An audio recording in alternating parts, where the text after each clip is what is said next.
Otu kọmishọn ụmụ nwaanyị nke Nigeria Olympic Committee achịkọbago ọgbakọ nkụzi ihe otu abalị maka ụmụ nwaanyị bụ ndị kochi na egwuregwu nakwa ndị nchịkọta na mpaghara South East. Ya bụ mmemme were ọnọdụ n'Awka bụ isi obodo Anambra Steeti ma nke bụrụ onye bụ onye isi oche na ya bụ Chief Mrs. Ngozi Obikwelu. Ebe isiokwu ya bụ ọgbakọ bụ ọzụzụ n'ihe gbasara egwuregwu. Onye ọla mbụ Joseph Egbeọcha gara wee weta akụkọ a ka o si gaa n'uju.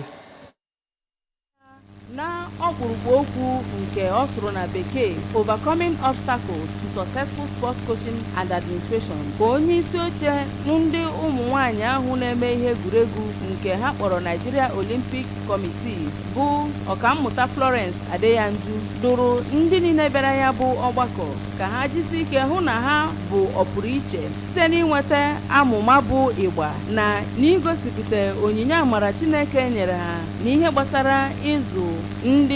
egwuregwu site na iwepụta atụmatụ dịgasị iche iche nke bụ ihe na-apụta n'ọgbara ọhụụ ya nakwa inwe ezi echiche banyere ya bụ ọrụ ịzụpụta ndị mmadụ n'ihe egwuregwu na ọtụtụ ihe ndị ọzọ gasị ka ha wee bụrụ ndị gara n'ihu na inwe mmeri nyegara ọtụtụ ihe na-echere ha aka mgba na ya bụ ihe egwuregwu ka ọkammụta Adeyanju kpọrọ okwu ka e nwee nchịkọta pụrụ iche ya na iwube atụmatụ dịgasị iche iche na ihe gbasara egwuregwu ka e wee nwee ike chọpụta ma zụpụtakwa ndị nwere akara njirimara ha burupụta ụwa n'ihe gbasara egwuregwu ya nakwa atụmatụ ga na-akwado onye nọrọ ibe ya anọrọ ka e wee nwee ike nye onye ọbụla ohere ime nke ọma oge ọbụla ha bara n'ihe egwuregwu. Na mbụri n'okwu ya ka onye ode akwụkwọ Nigeria Olympic Committee nke ụmụ nwaanyị bụ Oriakụ Kemi Obidown kọwara na ya bụ ọgbakọ bụ ebe ha ga-anọ wee kwalite